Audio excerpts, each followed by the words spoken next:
હાય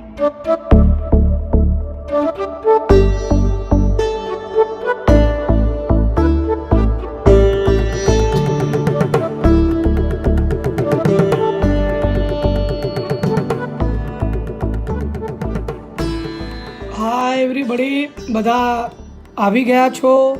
સૌથી પહેલાં તો કોકોનટ થિયેટર ફેસબુક પેજ, ચાય Y and Rangmanch season 3 Gujarati તખ્તાને સંઘ, એમાં તમારું સૌનું સ્વાગત કરું છું. અને કોકોનટ થિયેટર નો હું આભાર માનું છું. This session is presented by coconut theatre in association with ticketninja.in. મિત્રો, આજનો મારો વિષય છે if I can anybody can. તો આપણે સેશન શરૂ કરીએ. મિત્રો, તમારામાંના લગભગ 99% લોકો મને સંજય ગોરડિયા ઇન્ટુ બ્રેકેટ સંજય ગોરડિયા તરીકે ઓળખે છે, પણ જે 1% લોકો કે જેઓએ મને 1980ના દશકાથી જેઓ મને ઓળખે છે, એ લોકો માટે બે સંજય ગોરડિયા છે. એક વખતનો સંજય ગોરડિયા અને એક અત્યારનો સંજય ગોરડિયા. બંનેમાં બહુ જ મોટો તફાવત છે અને એ જ આજનો આપણો વિષય છે. સૌથી પહેલી હું તમને વાત કરીશ મારા ફેલિયરની. નોર્મલી કેવું હોય છે કે આપણે તમારે કોઈ પણ એક ફિલ્ડમાં સફળ થવું હોય તો ક્યાંક કોઈક જગ્યાએ એનું કનેક્શન હોય, કાં કોઈક જગ્યાએ એનું છે તે એના જીન્સ કોઈક જગ્યાએ હોય, કાં તો જીન્સ હોય, ક્યાં કોન્ટેક્ટ્સ હોય કે કંઈક હોય. આમાંનું કશું જ મારી પાસે નહોતું. મારું ફેમિલી બેકગ્રાઉન્ડ ખૂબ જ સામાન્ય કક્ષાનું હતું. મિડલ ક્લાસ કે લોઅર મિડલ ક્લાસ પણ તમે કહી શકો.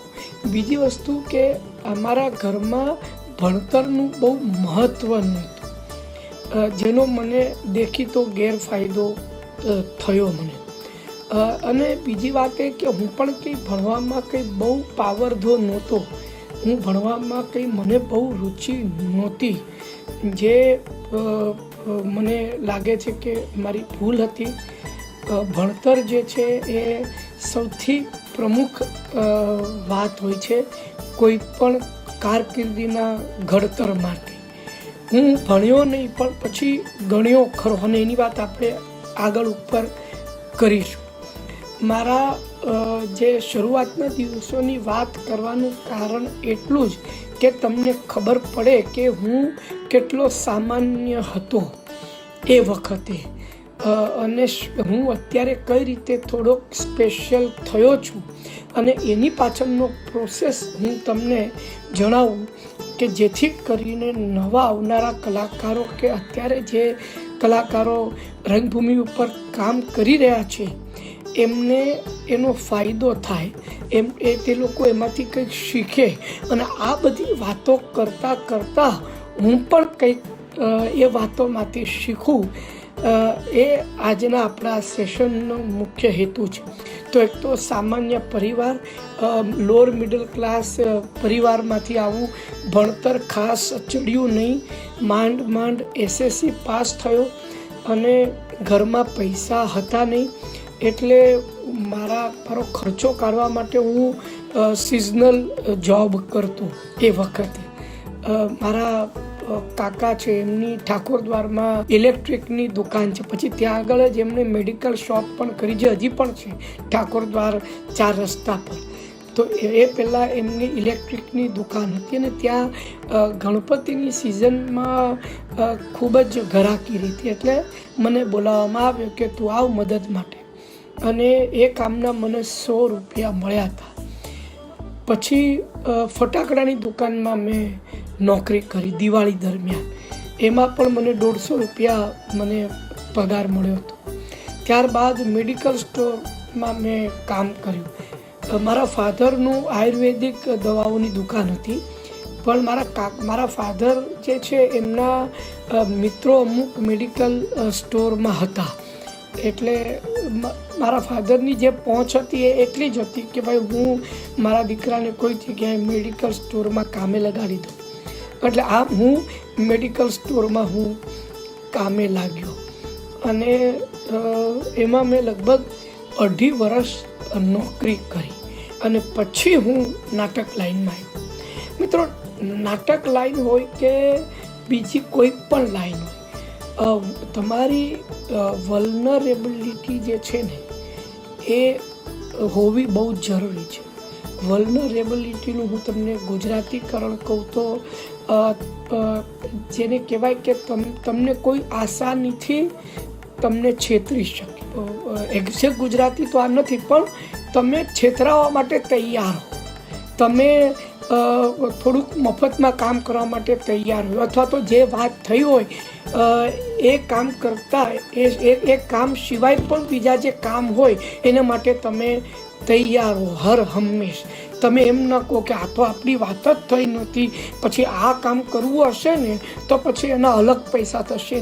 ના, કારણ કે મારા માટે દરેકે દરેક કામ એ વખતે મને લાગતું હતું કે દરેકે દરેક કામ જે છે એ એક જાતનું શિક્ષણ છે. એટલે એ મારા માટે બહુ જ મહત્ત્વનું હતું. એટલે હું એ કામ કરતાં એ કામ પણ હું શીખતો હતો. એટલે મેં ક્યારે પણ એવી ચિંતા કરી નહીં કે આમાં મને શું મળે, એના વિશે બહુ નહીં વિચારવાનું. કારણ કે તમને અડધું શીખવા મળે ને અડધા પૈસા મળે તો પણ એ સારી જ વસ્તુ છે. તો આ જે તમારામાં જે તમારી જે વલ્નરેબિલિટી જે છે ને એ તમે મરતા સુધી તમારે જાળવી રાખવાની છે. કામ થવું એ મહત્ત્વનું હોય છે. પછી એ કામમાં મને કેટલા પૈસા મળશે ને એમાં મારો પ્રોફિટ શું ને આ શું, આ બધી વસ્તુઓ બહુ વિચારવાની નહીં. હું હંમેશા એ વસ્તુને ફોલો કરતો રહ્યો છું. આજે પણ હું એ જ ફોલો કરું છું કે ભાઈ કોઈક નાટકનું અમે હમણાં જ હમણાં તો લોકડાઉન લાગ્યું, પણ આની પહેલાં ધીરે ધીરે જ્યારે કેસીસ ઓછા થયા હતા ત્યારે પ્રબોધન ઠાકરેમાં અમદાવાદમાં અમે લોકોએ અમારા નાટકના શો કર્યા હતા, જેમાં અમને નુકસાન થયું હતું ને અમને ખબર હતી કે આમાં નુકસાન થવાનું જ છે. પણ અમે લોકો ક્યારેય મેં એવું વિચાર્યું નથી કે નુકસાન નાટકનો શો થયો ને કંઈક ચાલુ થયું ને એનું મહત્ત્વ છે.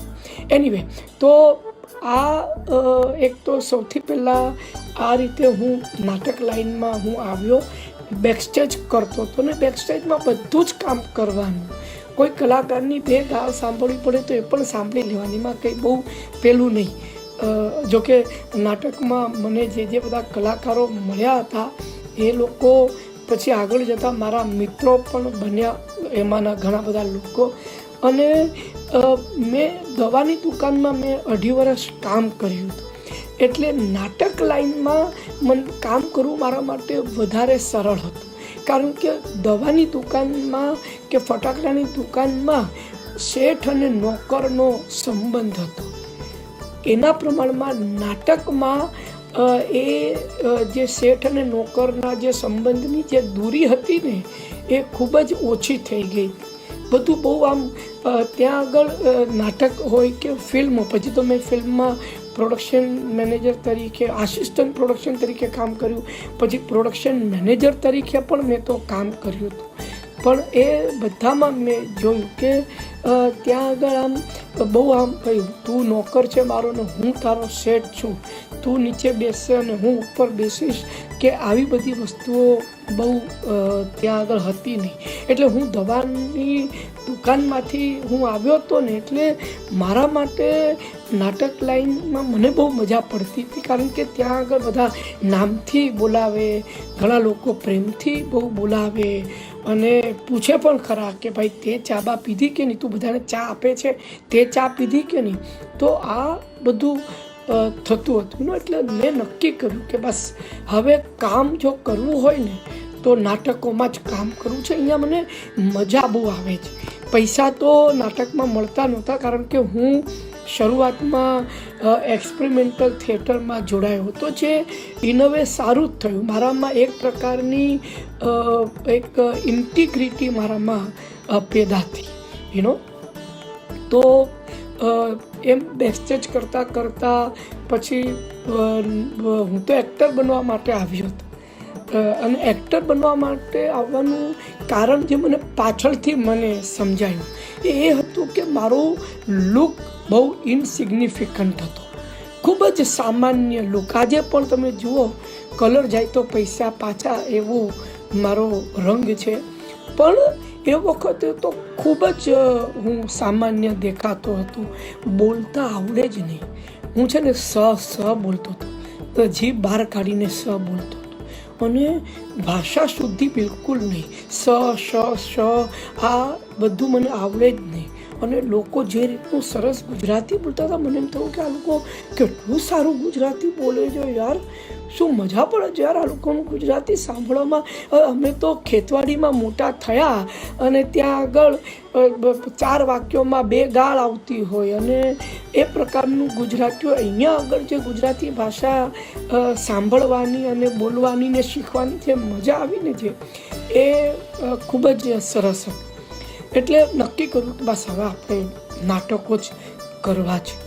પણ એક્ટર કેવી રીતે બનવું નાટકમાં, એ વખતે મને એ સમજણ નહોતી કે જેમ તમારે એન્જિનિયરિંગ કરવું હોય તો તમારે એન્જિનિયરિંગનું ભણવાનું હોય, તમારે ધારો કે ડૉક્ટર બનવું હોય તો તમારે ડૉક્ટરનું ભણવાનું હોય, એમ એક્ટિંગ કરવી હોય તો એક્ટિંગનું પણ તમારે ભણવું પડે. આટલી સમજણ હતી જ નહીં મને તો એમ કે એક્ટિંગ એટલે શું, ત્યાં જઈને ઊભા રહીને એક્ટિંગ કરવાની, રડવાનું હોય તો રડવાનું, હસવાનું હોય તો હસવાનું. આટલી સાદી સમજણ મારી હતી. પણ એ સમજણ મારી ખોટી ઠરી.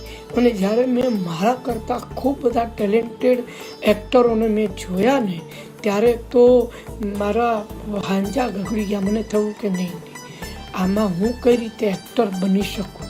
આટલા બધા મારા કરતાં વધારે સારા દેખાવડા, મારા કરતાં વધારે સારા ગોરા એક્ટરો અહીંયા આગળ છે, અને આમાં આપણો ગજ નહીં વાગે. તો પછી કરવું શું? રહેવું તો આ લાઈનમાં જ છે.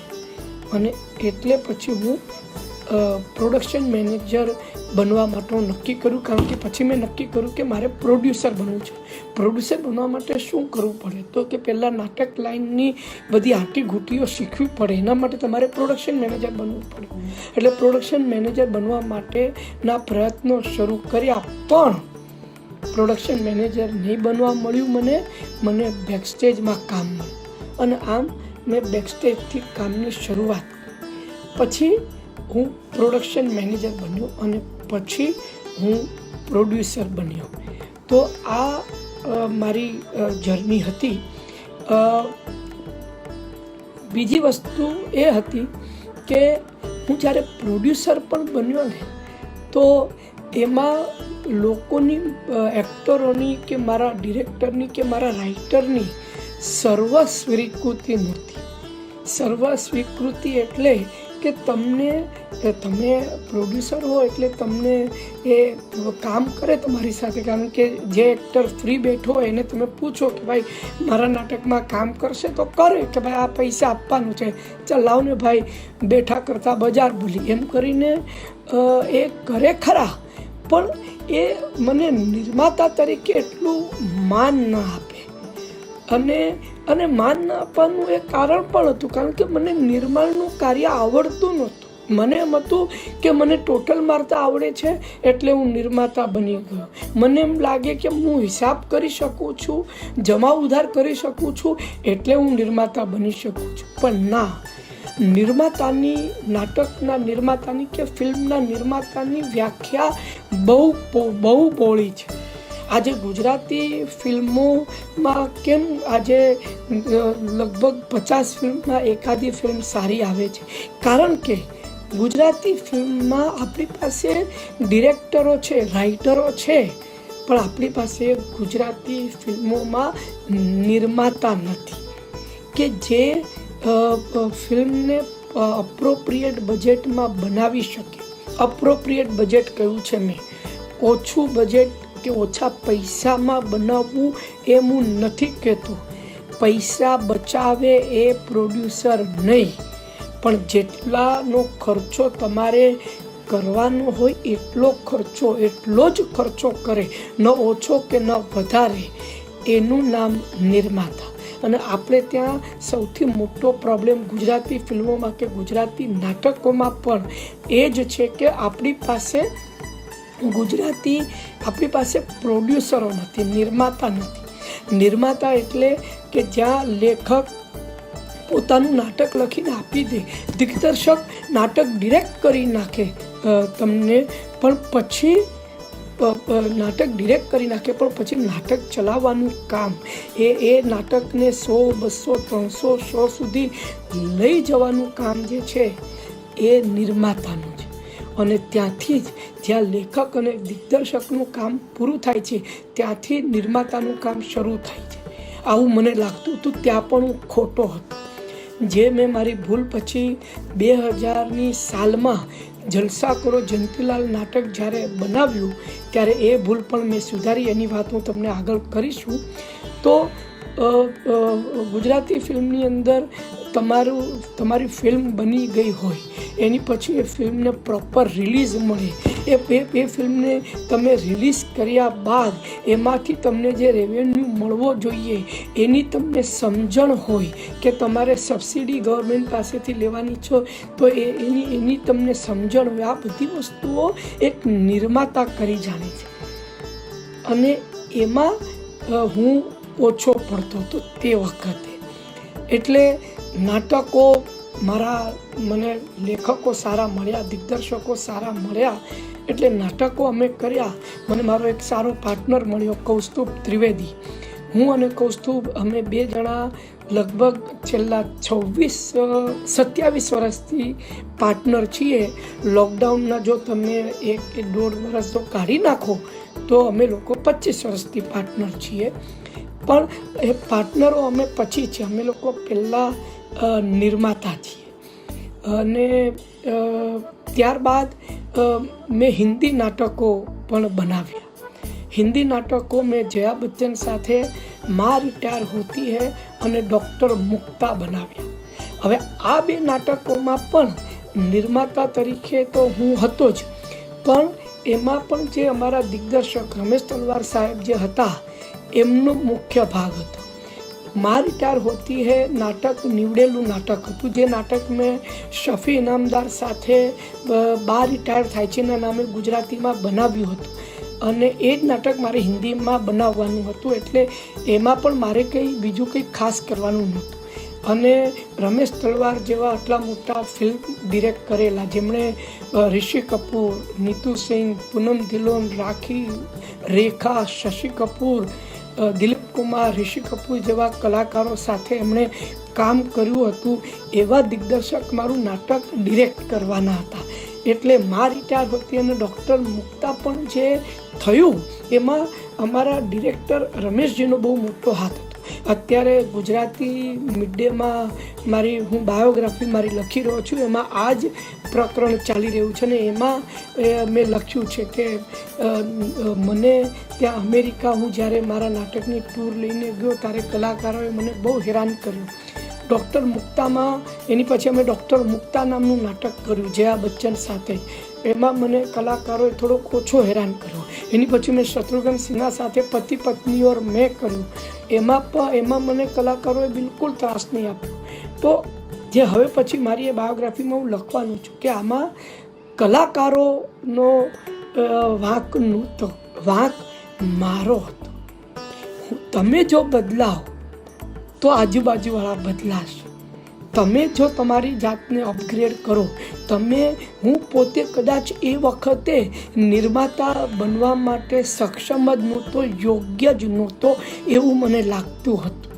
પણ મારી એ બધી જે ઉણપ જે છે ને એ મારા સારા લેખકો, નાટકની સારી સ્ક્રિપ્ટ, મારા સારા દિગ્દર્શકો આ બધામાં મારી ઢંકાઈ ગઈ. એટલે ધીરે ધીરે મને ડૉક્ટર મૂકતા પછી મને રિયલાઇઝ થયું કે નહીં, હું જો બદલાઈશ તો એની આજુબાજુવાળા બદલાશે. અને હું ધીરે ધીરે પછી મારી સમજણ કેળવાતી ગઈ અને હું છે તે ધીરે ધીરે સારો નિર્માતા બનતો ગયો. 2000ની સાલથી અમારી સાથે વિપુલ મહેતા જોડાયો. વિપુલ મહેતાને તમે સૌ અત્યારે ચાલ જીવી લઈએ, કેરી ઓન કેસર અને બેસ્ટ ઓફ લક લાલુ આ બધી ફિલ્મથી તમે એને અત્યારે ઓળખો છો. પણ ક્યોંકિ સાસ ભી કભી બહુથી સિરિયલના પાયામાં 2 જણા છે, વિપુલ મહેતા અને રાજુ જોશી. આ બંને લેખકોએ એ સ્ક્રિપ્ટ લખી હતી જે આજે જે સિરિયલ આજે ક્લાસિકમાં ગણાય છે એના પાયામાં આ 2 જણાઓ હતા. એ ખાસ મારે તમને કહેવાનું. તો ત્યાર પછી વિપુલ મહેતા જોડાયો. હવે વિપુલ મહેતા પોતે ખૂબ જ સારો લેખક અને છતાં પણ અમે બીજા લેખક પાસે નાટક લખાવીએ. એનો ફાયદો અમને એ થતો હતો કે એ લેખક ક્યાંક કોઈક જગ્યાએ ફંબલ મારે તો વિપુલ મહેતા એને આરામથી એને ઓન સેટ સુધારી લેતો હતો. એટલે એ રીતે અમારા નાટકો બહુ સારા ચાલવા લાગ્યા અને લગભગ અમે લોકોએ 100 નાટકો પ્રોડ્યુસ કર્યા છે. એ કદાચ 101 હશે. તો આટલા નાટકો પ્રોડ્યુસ કર્યા છે અને એ બધા નાટકો કઈ તારીખે ઓપન કર્યા, કેટલા શો કર્યા, શું નામ હતું, એનું કાસ્ટ એન્ડ ક્રેડિટ શું હતી, એ બધું જ એનો ડેટાબેઝ છે મારી પાસે. અને હવે જે હું નવી વેબસાઇટ હું બનાવવાનું છું તો એમાં એ બધું જ એમાં આવશે.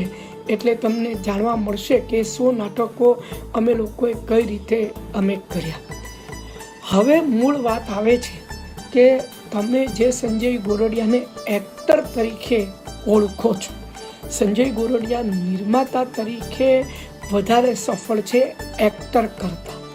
નિર્માતા તરીકેનો મારો પ્રોફાઇલ એક્ટર કરતાં 4 ગણો વધારે મોટો છે. પણ હું અત્યારે સંજય ગોરડિયા એક્ટર તરીકે ઓળખાઉં છું.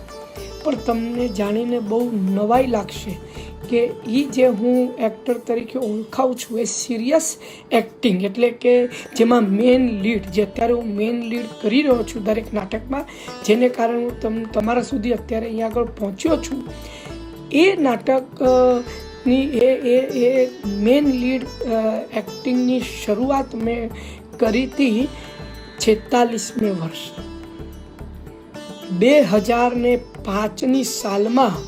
મારું એક નાટક આવ્યું છગન મગન તારા છાપરે લગન. આ નાટકથી અમે શરૂઆત કરી. એમાં થતું શું હતું કે દિલીપ જોશીએ જલસા કરો જયંતીલાલ અમારી સાથે કર્યું હતું અને એની પછી છાનું ને છપનું કંઈ થાય નહીં, એમ 2 નાટકો અમે લોકોએ દિલીપ જોશી સાથે અમે કર્યા હતા. એ જલસા કરો જયંતીલાલ નાટક વખતે વિપુલ મહેતાનું એ પહેલું નાટક જલસા કરો જયંતીલાલ અને એની પછી છાનું ને છપનું કંઈ થાય નહીં. આ બંને નાટકો OTT પ્લેટફોર્મ પર અને યુટ્યુબ પર અવેલેબલ છે. તમારે જોવા હો તો જોઈ શકશો. બહુ સરસ નાટકો હતા અને બંને નાટકો સુપરહિટ થયા. ત્યારબાદ દિલીપનો અપ્રોચ જરાક થિયેટર પ્રત્યે બદલાયો. ધીરે ધીરે એને ટીવી સિરિયલો પણ કરવી હતી, ફિલ્મો પણ કરવી હતી. એણે મેને પ્યાર કિયામાં રોલ કર્યો, એણે હમ આપકે કોનમાં દિલીપે રોલ કર્યો અને એટલે ધીરે ધીરે એ થિયેટરથી દૂર થતો ગયો. હવે તમે કરો શું? તમે કોઈ પણ માણસ ધારો કે એમ કે હું થિયેટર નથી કરવા માંગતો, હમણાં હું મારા સિરિયલ કે ફિલ્મમાં કોન્સન્ટ્રેટ કરું તો કરો છો. પણ વિપુલ મહેતા જેનું નામ કે કોઈ સ્ક્રિપ્ટનું લઈને જાઓ એટલે કે યાર આમાં દિલીપ હોય ને તો મજા આવી જાય, યાર કંઈક કરો સંજયભાઈ, તમે દિલીપને લઈ આવો. હવે દિલીપને કાઢવો ક્યાંથી? એક દિલીપ જોશી હોય, એક અનાર 100 બીમાર જેવી હાલત હતી. એટલે જ્યારે છગન મગન તારા છાપરે લગનની વાત આવી તો એ વખતે વિપુલ દહીસર રહેતો હતો. અને હું તમને મારી અને દિલીપની વાત કરું તો અમારા બેઉ વચ્ચે થોડી ઘણી સામ્યતા ખરી. હું 10મી ખેતવાડીમાં રહું અને દિલીપ 11મી ખેતવાડીમાં રહું. જો કે એ કંઈ સામ્યતાનો મુદ્દો નથી, પણ અમે બેઉ જણા એક થોડા ઘણા મિત્રો પણ હતા. નાટક લાઈનમાં આવ્યા પછી નવા જ્યારે હતા ત્યારે અમે મિત્રો પણ અમે લોકો બન્યા હતા.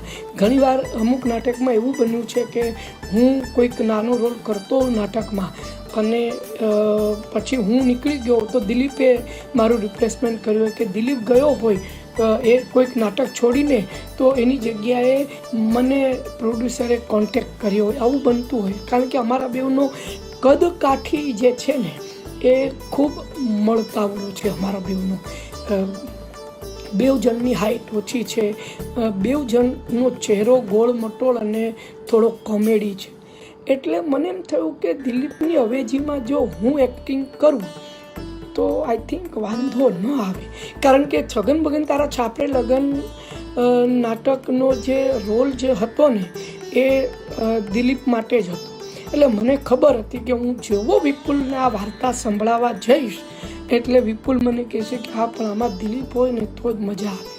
એટલે એનો જવાબ મેં પહેલેથી તૈયાર જ રાખ્યો. મેં કહ્યું, મને કે પણ હવે હા પણ આમાં આપણે કોને લઈશું, એક્ટર કોણ? એટલે મેં કીધું કે મેઇન રોલ હું કરીશ. હવે એ વખતે હું ઓલરેડી એક સફળ નિર્માતા થઈ ચૂક્યો હતો. એટલે વિપુલ પણ મને એકદમ આમ મારા મોઢા ઉપર ના પાડી શકે એવી સ્થિતિમાં નહોતો. અને વિપુલ માટે પણ એમ હતું કે યાર સંજયભાઈ કરે તો વાંધો ના આવે, કરીએ આપણે. અને પછી નાટક કોની પાસે લખાવવું? એટલે અમે લોકો ગયા ઇમ્તિયાઝ પટેલ પાસે. અને ઇમ્તિયાઝે છગન બગન તારા છાપરે લગન નાટક લખ્યું. એની પછી તો મારા ઘણા બધા નાટકો લખ્યા. મારું એક્ટિંગવાળા નાટકો પણ ઘણા લખ્યા. પપ્પુ પાસ થઈ ગયો અને લખ્યું. છેલ છબીલો ગુજરાતી લખ્યું. પછી જે નાટકમાં હું નહોતો એ બાય મારી બાઉન્ડ્રી, જે એ વખતે એના 400 શો કર્યા હતા એ અમે કર્યું. ત્યારબાદ જંતર મંતર ઇમ્તિયાઝે લખ્યું. એટલે ઇમ્તિયાઝ અને અમારા વચ્ચે ખૂબ જ એક સારું એક કોલોબ્રેશન બંધાયું હતું ને અમે લોકોએ એ નાટક કર્યું. મિત્રો, ગુજરાતી રંગભૂમિ ઉપર ચલણ છે એક જાતનું કે એ જાહેર ખબરમાં લખવામાં આવે કે અનાઉન્સમેન્ટમાં બોલવામાં આવે કે સંજય ગોરડિયા કૌસ્તુભ ત્રિવેદી નિર્મિત, ઇમ્તિયાઝ પટેલ લિખિત, વિપુલ મહેતા દિગ્દર્શિત, સંજય ગોરડિયા અભિનીત, આવું લખવાનું એક ચલણ છે. અને એમાં પણ જો સંજય ગોરડિયા અભિનીત આવે ને એટલે એ એક્ટર બહુ મોટો ગણાય. એટલે હું જ નિર્માતા હતો, મારી ઉપર હતું કોણ, ધણીનું કોઈ ધણી છે. એટલે મેં તો મારા પબ્લિસિસ્ટ દીપક સુમૈયાને કહી દીધું કે મારું નામ અભિનીતમાં લખજે. આ જ્યારે પહેલી એડ આવી ત્યારે મને રિયલાઇઝ થયું કે આજે અભિનીત શબ્દ જે છે ને, જે મોટા અક્ષરે મારું નામ આવે છે ને, એ પ્રિવિલેજ નથી, એ મારો એકાધિકાર નથી, એ મારી જવાબદારી છે. કાલ સવારે રાઇટર ખરાબ સીન લખશે, ડિરેક્ટર ખરાબ સીન ડિરેક્ટ કરશે, તે છતાં પણ મારે પરફોર્મ એવું કરવાનું છે કે લોકો એમની ખુરશીમાંથી હલે નહીં. બસ આ એકમાત્ર રિયલાઇઝેશને મને એક્ટર તરીકે તારી દીધો. મિત્રો, આપણે ત્યાં આગળ ઘણા બધા ગુજરાતીમાં આપણે ત્યાં એક્ટરો છે કે જેઓ સફળ થાય ને એટલે એ લોકો વધારે બેદરકાર બનતા જાય એમના કામ પ્રત્યે. બધા એક્ટરો નહીં પણ ઘણા બધા એક્ટરો મેં મારા ગુજરાતી થિયેટરમાં જોયા છે કે રાત્રે દારૂ પીવા લાગે, સિગરેટ પીવા લાગે, રોજ દારૂ પીએ, રોજ સિગરેટ પીએ, એ પોતાના અવાજનો, પોતાના માઇન્ડનો એ ક્યારે પણ એને મેન્ટેન ન કરે, એની સાચવણી ન કરે. મિત્રો, એક્ટર માટે સૌથી મહત્ત્વની વાત શું છે તો એની બોડી અને એનું માઇન્ડ. હંમેશા યાદ રાખજો, તમારું મગજ, તમારું ઇન્ટેલેક્ટ, તમારું વાંચન, બહોળું વાંચન હોવું જરૂરી છે.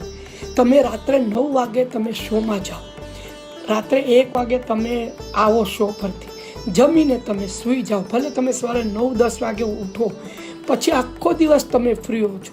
રિહર્સલ્સ પણ તમે જે કરતા હો છો તો સાંજે 4 વાગે 5 વાગે કે 6 વાગે કરતા હો છો, તો પણ તમારી પાસે દિવસના 4 કલાક તો એવા હોય જ છે એની ગિવન ટાઈમ કે જેમાં તમે કંઈ જ નથી કરતા. એ વખત છે કે તમારે તમારું શરીર સ્વાસ્થ્ય સાચવવાનું, તમારા ડાયટ ઉપર કંટ્રોલ રાખવાનું અને સારું વાંચન કરવાનું. અને મિત્રો, આપણે ત્યાં આગળ લોકોને એમ લાગે છે કે તમે સફળ થયા એટલે તમને આ બધી વસ્તુ કરવાની છૂટ છે. તમે બિંદાસ દારૂ પી શકો છો, આખી રાત સવાર સુધી તમે સિગરેટ પી શકો છો, તમે પાન માવા ખવાય કઈ રીતે એક્ટરથી? સાહેબ, તમારી આજે તમે સોપારી તમે ખાઓ ને એ તમારા ગળાને ખરાબ કરે. ઘણા એક્ટરો કે હું જો સોપારી ખાઉં ને તો મારું ગળું ખુલી જાય, ઘંટાનું તારું ગળું ખુલે, તારું ગળું બેસી જાય, તારો અવાજ ન નીકળે. પણ લોકો આ વસ્તુ વિચારતા નહોતા. એ ઘણીવાર સોલ્ડ આઉટ શોની અંદર એકદમ એનર્જી પાડી નાખે કે હવે સોલ્ડ આઉટ જ છે ને, હવે આમાં શું, હવે ના. ઓન ધ કોન્ટ્રરી, ઓડિયન્સ ખરાબ હોય કે ઓડિયન્સ ખરાબ એટલે ખરાબ ઓડિયન્સ હોતું જ નથી. ઓડિયન્સ હંમેશા સારું જ હોય છે, પણ ઓડિયન્સ ક્યારેક ઠંડુ હોય, બહુ રિસેપ્ટિવ ના હોય, કે ક્યારેક ઓડિયન્સ ઓછું હોય. બહુ જ 20% જ આજે હાઉસ છે, ત્યારે તો તમારે વધારે એનર્જી સાથે શો કરવાનો છે. મને હજી યાદ છે, 12 રિટાયર થાય છે, અમે જ્યારે બીજી વાર રિવાઇવ કર્યું, ત્યારે રૂપા દિવેટિયા એમાં બાની ભૂમિકા કરતી હતી અને હું બાપુજીની ભૂમિકામાં હતું. અને શનિવારે અમે લોકોએ તેજપાલમાં શો નાખ્યો હતો. લોકોને રવિવારે બપોરે હાઉસ નથી આવતો, અમે લોકો બહાદુરો શનિવારે અમે શો નાખ્યો, જ્યાં લોકો આવશે. અને લોકો નહીં આવ્યા, ફક્ત 20% લોકો હતા. ત્યારે મેં બધાને બોલાવીને કહ્યું કે આપણે બમણી એનર્જીથી શો કરવાનો છે આજે. એ 20% લોકો એમ કહીને જવા જોઈએ કે યાર આ લોકોને કેમ હાઉસ નથી આવતું, કેટલું સરસ નાટક છે, આવું થવું જોઈએ. એટલે મિત્રો, નાટકમાં એનર્જી બહુ જરૂરી છે. તમારું માઇન્ડ એકદમ પીસફુલ હોવું, કોન્સન્ટ્રેટેડ હોવું બહુ જરૂરી છે. અને એ બધી વસ્તુઓ મેં રિયલાઇઝ કરી તો મારા જેવો તદ્દન સામાન્ય દેખાતો, કદાચ એમ કહી શકો કે કદરૂપો દેખાતો માણસ પણ આજે 5 લોકોમાં પૂછાવા લાગ્યો છે. લોકો એને જોવા માટે નાટકમાં આવે છે કે લોકો એની એન્ટ્રી પર તાળીઓ પાડે છે. આ બધી વસ્તુ એટલા માટે થઈ કારણ કે મેં પૂર્ણ નિષ્ઠા સાથે, મારા એલર્ટ માઇન્ડ સાથે, મારા ઇન્ટેલેક્ટ સાથે મેં મારી બોડીને મેન્ટેન કરીને મેં નાટકો કર્યા છે. સો મિત્રો, આ આજની મારી આ બધી વસ્તુઓ હતી. અને એક છેલ્લો પોઈન્ટ કે હું હંમેશા છે ને તે સેલ્ફ ડાઉટમાં રહ્યો છું. આ સેલ્ફ ડાઉટમાં રહેવું ને એ બહુ જ મહત્ત્વનું છે. ક્યારેય પણ મને બધું આવડે છે એ તો વિચારું જ નહીં. આજે પણ હું નાટકનો શો શરૂ થાય એ પહેલાં અમુક લેવલની નર્વસનેસ હોય છે જ. આજે પણ જ્યારે કોઈ નાટક રજૂ કરતાં પહેલાં મારા કોઈ વખાણ કરે કે હાસ્ય સમ્રાટ ને કોમેડી કિંગ ને આવું બધું કરે ને તો મને બહુ આમ અડવું લાગે. હું એ લોકોને કહું કે તમે આવું ન કરો, કારણ કે પછી મારે કરવું પડે, મારે એ લોકોની અપેક્ષા પ્રમાણે મારે વર્તવું પડે. એ બહુ ડિફિકલ્ટ છે.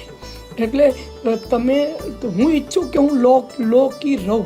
હું બહુ આમ વધારે હું ફ્લેમ બોયન્ટ ન બનું કે લોકો મારા વધારે વખાણ ન કરે. મારા લોકો વધારે વખાણ કરે ને તો મને ડર લાગવા લાગે કે પછી એ પ્રમાણે મારે ડિલિવર કરવું પડશે. અત્યાર સુધી તો ઇજ્જત સચવાઈ છે મિત્રો. આગળ પણ મેં આ લોકડાઉનમાં 3 નાટકોની વાર્તા મેં બનાવી છે અને એક નાટકો તમારા સમક્ષ લાવીશ. ગુજરાતી રંગભૂમિની આવતીકાલની જો આપણે વાત કરીએ તો લોકડાઉન પછીની જે રંગભૂમિ છે એ વધારે સારી થશે. એનું કારણ એ છે કે મોટાભાગના શહેરોમાં, ખાસ કરીને મુંબઈમાં જે સોશિયલ ગ્રુપો હતા એ લગભગ ભાગના થઈ જશે. એટલે જ્યારે લોકડાઉન પહેલાં 75 જેટલા સોશિયલ ગ્રુપ હતા, હવે એમાંથી માત્ર 25-30 જ બચશે. એને કારણે ફાયદો એ થશે કે આપણા મેકરો, ગુજરાતી નાટકો ના નિર્માતા, દિગ્દર્શકો કે લેખકો વધારે એલર્ટ થઈ જશે, કારણ કે હવે ટિકિટ બારી પર તમારે નાટક ચલાવવાનું રહેશે. અને જે પ્રેક્ષક રોકડા પૈસા ખર્ચીને નાટક જોવા માટે આવે છે ને, એ વધારે ડિમાન્ડિંગ હોય છે. એટલે મને એમ લાગે છે કે ક્વોલિટીની દ્રષ્ટિએ ગુજરાતી રંગભૂમિ કે કોઈ પણ રંગભૂમિ, પણ ખાસ કરીને ગુજરાતી રંગભૂમિની આવતીકાલ વધારે ઉજળી છે. ફરી પાછા ધીરે ધીરે બધું જ એની જગ્યા પર આવી જશે. પણ આ વખતે કલાકારોએ, દિગ્દર્શકોએ, નિર્માતાએ અને લેખકે, આ લોકોએ બધાએ વધારે એલર્ટ રહેવું પડશે. એકના એક જૂના તમારા જોક નહીં ચાલે. દિગ્દર્શકોને ખાસ કહેવાનું કે એકની એક પ્રકારની તમારી જે નાટકની મુવમેન્ટ અને નાટકમાં વપરાતા મ્યુઝિક આ બધું નહીં ચાલે. નિર્માતાઓને કહેવાનું કે એકના એક નાટકના સેટ તમે 4 નાટકમાં વાપરો છો, એ નહીં ચાલે. કલાકારોએ પોતાની એક્ટિંગ વધારે સારી રીતે, વધારે સશક્ત રીતે કરવી પડશે એવું મને લાગી રહ્યું છે. બસ હું બધાને એટલું જ કહીશ કે સેલ્ફ ડાઉટમાં રહેવું, ઓવર કોન્ફિડન્સમાં ન રહેવું. એ નાટક, ચિત્કાર નાટક ખૂબ જ સરસ હતું અને મારું પાત્ર ભજવવામાં જેટલો મારો ફાળો હતો એટલો જ મારા દિગ્દર્શક અને લેખક લતેશ શાહનો પણ ફાળો હતો. કારણ કે એમણે જો આખું કેરેક્ટર ઇમ્પ્રોવાઇઝ ન કર્યું હોત તો હું કદાચ આટલું સારું પરફોર્મ પણ ન કરી શક્યો હોત. એટલે એકલો હું જ ક્રેડિટ લઉં એ યોગ્ય નથી. મારે સફળતા પચાવવાનો એક સહેલો રસ્તો એ છે કે તમારું ક્યારેક શો ખરાબ જાય જ્યારે, તો એ વખતે તમારે વિચારવાનું કે એ વખતે તમે ક્યાં ગયા હતા, એ વખતે તમારું સ્ટારિઝમ ક્યાં ગયું હતું. ક્યારેક ઘણીવાર એવું બને કે મને હાઉસ જ ન આવે, ત્યારે હું મારી જાતને સવાલ પૂછું કે સંજય ગોરડિયા, આજે તું ક્યાં ગયો હતું, આજે કેમ તારા નામ પર લોકો નહીં આવે. એટલે તમે જો સફળતાનો શ્રેય જો તમે તમારી રીતે પોતાના માથે ઓઢી લેતા હો, તો તમારે સતત તમારે નિષ્ફળતાને પણ તમારે ઓઢવી પડે, લેવી પડે. સફળ થાવ તો તમારા લેખક, દિગ્દર્શક એ બધા જ લોકોનો એમાં ભાગ હોય છે, પણ નિષ્ફળ જાઓ તો તમારે બધું છોડીને એ નિષ્ફળતાની જવાબદારી પોતાના પર લઈ લેવાની. You have no other choice. એવું કરવાથી તમારો સેલ્ફ ડાઉટ વધશે અને એને કારણે તમે જમીન પર રહેશો અને વધારે સારું કામ તમે કરવા માટે પ્રેરિત થશો, વધારે તમે મહેનત કરશો. તમે કમ્ફર્ટ ઝોનમાં તમે નહીં જતા રહો. યુ સી, એક્ટર તરીકે હોય કે દિગ્દર્શક હોય કે લેખક હોય કે નિર્માતા હોય કે કોઈ પણ લાઈનમાં હોય, આ જે કમ્ફર્ટ ઝોનમાં જે જતા રહેવાની જે વાત છે ને, એનાથી હંમેશા બચવું. મેં મારી જાતને દરેક વખતે ઘણા તબક્કે મેં મારી જાતને કમ્ફર્ટ ઝોનમાંથી બહાર કાઢી છે અને મેં એવી સ્થિતિમાં મેં મારી જાતને મૂકી છે કે જેમાં મારે બહુ મહેનત કરવાની હોય, કે મારે એમાં ઘણી બધી વસ્તુઓ જુદી કરવાની હોય, અને એ મેં કરી છે. એટલે કદાચ જે થોડો ઘણો સફળ છું એને કારણે છું. સતત પોતાની જાતને કમ્ફર્ટ ઝોનમાંથી બહાર કાઢતા રહેવાનું છે તમારે. Theatre will get better. લોકો વધારે ડિમાન્ડિંગ થશે અને એટલા માટે જ એવું છે કે આપણી પાસે આપવા માટે આપણી ક્ષમતા બહુ વધારે છે, પણ આપણને કોઈ માંગતું નથી એટલે આપણે આપતા નથી.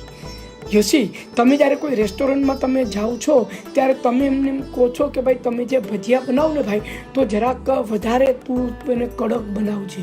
એવું તમે કહો તો એ કડક લાવી આપશે તમને. તમે જો એમને કહો કે લેકર આવ તો પછી એ જેવું હોય એવું લાવીને આપી દેશે. એટલે લોકો જો તમારી પાસેથી વધારે માંગશે તો તમે આપશો જ. તમારામાં એ કેપેસિટી છે જ. આપણા ગુજરાતી રંગભૂમિના જે લેખકો છે, વિનોદ સરવૈયાએ મારા 50થી વધારે નાટકો લખી નાખ્યા છે અને એનામાં ખૂબ ક્ષમતા છે. જો એને તમે ડિમાન્ડ કરશો કે આ નહીં ચાલે, અમને આ જોઈશે, તો એ પણ આપવા માટે તત્પર છે અને આપશે જ. એનું મને વિશ્વાસ છે મને. એટલે રંગભૂમિ વધારે સારી ને સારી થતી જશે, એમાં કોઈ બેમત જ નથી.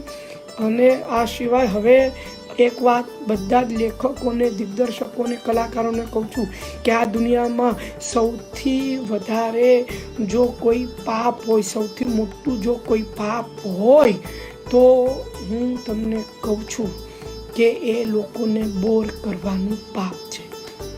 આજે ચાર્લી ચેપ્લિનનો જન્મદિવસ છે અને આજે સંજય ગોરડિયા તમારી સમક્ષ આવ્યો છે. આપણે ચાર્લી ચેપ્લિન ને અહીંયા કે શ્રદ્ધાંજલિ આપીએ, એને યાદ કરીએ અને એના કામને ફરીને જોઈએ તો તમને ખબર પડશે કે માણસે કેટલું કામ કર્યું હતું. અને આપણે આમ એકાદું નાટક હિટ જાય તો આમ કોલર ઊંચો રાખીને ફરતા હોય છે. એક વાત યાદ રાખજો કે જેના કોલર બહુ ઊંચા હોય ને એ શર્ટ ક્યારે પણ ખીંટીમાં ટીંગાતા નથી હોતા. એ તમે ખૂંટી ઉપર તમે એને ટીંગાડવા જાઓ તો નીચે પડી જાય. એટલે કોલર બહુ ઊંચા રાખવા નહીં, પોતાના માટે બહુ વધારે પડતો ઊંચો મત રાખવો નહીં. હું પણ કહું છું કે હું વધારે મહેનત કરીશ. હું પ્રોમિસ આપું છું તમને કે વધારે સારા નાટકો બનાવીશ. હા, કોમેડી નાટકો જ બનાવીશ, કારણ કે મને કોમેડી કરવી ગમે છે અને મારી ઇમેજ નથી બદલવી કે મને બહુ એકનું એક થઈ ગયું, એવું કશું જ નથી. હું જરા પણ મારા કામથી બોર નથી થયો. હું સતત આવા જ કામ કરતો રહીશ. જેવા મારા કોમેડી નાટકો છે એવા જ હું નાટકો કરતો રહીશ. So thank you coconut theatre, તમે લોકોએ મને આજે બોલાવ્યો અને આપણે લોકો ફરી પાછા જલ્દીથી રંગભૂમિ પર મળીશું. તમે મારું નાટક જોવા માટે આવજો. મારા ઘણા બધા કલાકારો પણ રાહ જોઈને બેઠા છે. Thank you so much.